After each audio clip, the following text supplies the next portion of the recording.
Hey, what's going on? I used to be skinny as fuck and I tried all of the things in the gym, and for 2 years I saw a little bit of progress, but not nearly as much as I would have liked. And it's because I made three huge mistakes that kept me spinning my wheels. So if you're a skinny guy trying to bulk right now, you're probably making at least one of them. So by the end of this video, you'll know exactly what I did wrong, why it destroyed my progress, and how you can avoid wasting years like I did. So this is what I used to look like, and everyone just told me the same thing. Just eat more, bro. Just lift heavier, bro. So that's what I did. I ate a lot. I trained hard, I was consistent, but the scale wasn't moving, my lift stalled, my body looked really similar. And then I started believing the lie that everyone else thinks is, oh man, maybe it's my genetics, right? But here's what I didn't know is that building muscle isn't complicated, but it is specific. And there are non-negotiables, and I was ignoring all three of them. So let's run through the biggest mistakes. And so avoid these mistakes to be able to accelerate your progress and get to where I did in much faster time. This took me years and years. It can take you less than a year if you really take this seriously. So mistake number one is not tracking your calories, because I guarantee you, if you're not growing, you did what I did. Is I thought I was eating enough. I was stuffing myself breakfast, lunch, and dinner, protein shake after the gym, felt full. But the reality is your body doesn't care how full you feel. It cares about a simple equation. It's all math. It's all energy balance. So if we look at this equation, calories gained, which is the amount of calories that you eat, not the amount of food, the amount of calories that you eat. Subtract that by calories you burn throughout the day, which is a combination of how much your body naturally burns energy, and then on top of that, how much activity you're doing on a daily basis. So thinking about this is that we need to make sure that we are eating more calories than we are burning in order to gain weight. The reason you're staying the same is that this number is probably zero, right? And if you want to lose weight, you do the opposite. So if you're not in a caloric surplus, you are not giving your body enough energy and you won't build muscle, period. Eating a lot is not a measurement. So I was playing the guessing game. My guess was wrong. And so you're probably doing the same here. Buy a scale. What gets measured gets managed. If you don't know how many calories are coming in, you will never know if you're eating more than you should be or not. Buy a scale, measure everything. For years, I measured my ground beef, my turkey, the amount of rice, everything. It also helps because in the long term, you're not going to use a scale forever. I mean, you can, but at least then you have awareness. Okay, this is how much 4 ounces of meat is, or this is how much a cup of rice is. You'll eventually be able to naturally pick up on these things, which is going to be important later on. So buy a scale and learn the ropes. So the thing is that you want to figure out your maintenance calorie, which is how many calories you burn on average. And right, let's go through the exercise right now. Maintenance calorie calculator. All right, we're on calculator.net. I'm 25. Around there, weight, let's do units, 5'10", 165, exercise 4 to 5 times a week, calculate. Okay, so it says 2549. That is the amount of calories I should be eating every single day in order to stay the same amount of weight. So if you want to gain weight, you want to be in a caloric surplus and eat 5 to 10% above whatever that number is. And you want to increase this every single week. So if I was at 2,500, if you want to gain muscle really fast, there's actually a spectrum. So if you want to gain muscle really fast,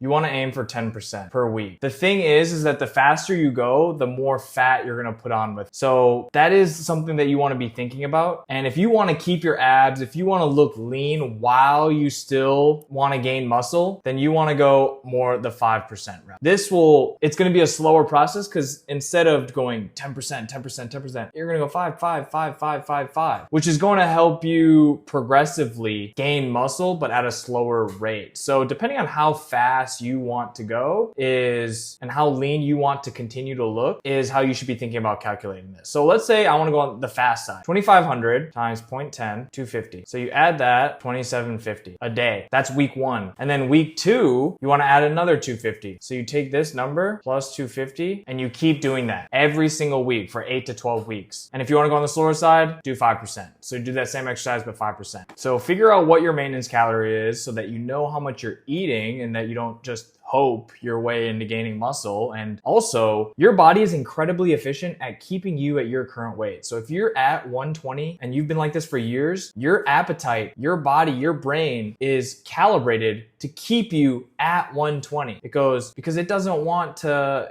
move. Your body wants to stay the same. So eating more without tracking just means that you're just eating slightly more than you're used to, but still not enough to grow. So step one is track your food, everything. You want to know what everything is coming in. So you know, okay, I actually wasn't eating enough. Use an app like MyFitnessPal. And then step two is calculate your maintenance calorie. And then you have those two numbers. You're going to figure out, okay, this is how much I was eating. This is how much I actually need to eat, and do the math. Make sure you want to get at least 5 to 10% above your maintenance calorie to be in a caloric surplus, and hit that target consistently every single day. And when I started to do this, I realized that I wasn't eating enough, and I started to eat more calorie dense foods, and that's when my progress started skyrocketing. And you don't need to track forever, but you do need to track long enough to know what a surplus actually looks and feels. So most skinny guys think that they're eating way more than they are, but come on. And then tracking removes that guesswork. So your body needs fuel to build muscle. If you're not tracking, you're just guessing. Mistake number two is thinking that more volume equals more gains. Like I did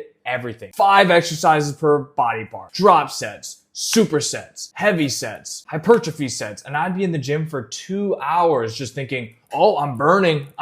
This is how I'm building muscle. And here's what I didn't understand is that volume is a tool and not a goal. So more volume doesn't automatically mean more growth. In fact, too much volume is actually going to destroy your progress. And here's why. It's because your muscles grow outside of the gym, not inside. So because you're doing so much volume that your body can't recover, you're not actually going to be building muscle because your body can't rest. You're just accumulating more and more fatigue. The good thing is that when you're in a calorie surplus and when you're bulking, your recovery capacity is higher, so you can handle more volume than when you're cutting. But there's still a limit. So for most natural lifters, the sweet spot is around 8 to 12 sets per muscle group per week. Not per workout, per week. I was doing 15 sets per workout 4 times a week for every muscle group. I wasn't training hard, I was just training stupid. And it was because I thought more was better. More is not better. So 8 to 12 sets per muscle group. If you hit chest one day, 2 exercises, 3 sets, you do that twice a week, that is more than enough for your chest to grow. You just have to go hard on those sets. You don't need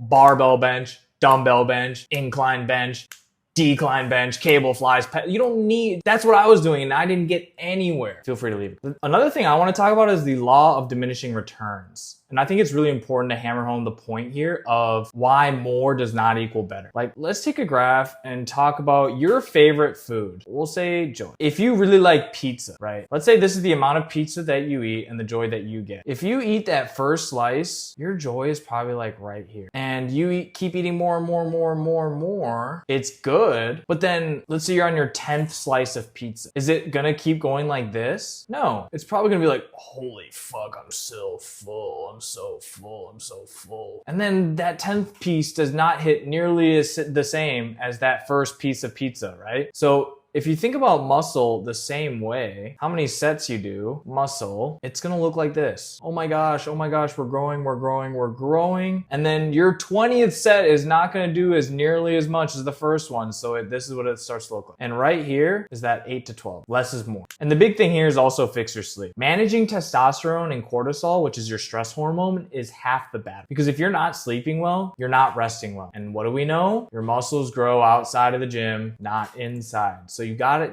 Managing rest and recovery is going to be absolutely critical. So again, less time in the gym, more emphasis on the right amount of volume, intensity with that volume that you're doing, less is more, and fixing your sleep so that we can recover better. The last mistake that I was making is not tracking my strength. And again, it's similar to number one, where if you're not tracking your calories, you never really know what side of the equation you're on, right? You don't know, am I in a caloric surplus? surplus? Am I in a deficit? And same thing goes for not tracking your strength. Progressive overload is everything. So let's look at this equation. Weight times reps equals strength. So if you're benching, let's say you're doing 150, you can do it 8 times, you get a certain amount of strength. And what I was thinking is I would just, for weeks and months, I would just go to the gym, do 150 to 8 and be like, oh, I'm gaining muscle. But the thing is that if these two inputs never change, how do you expect this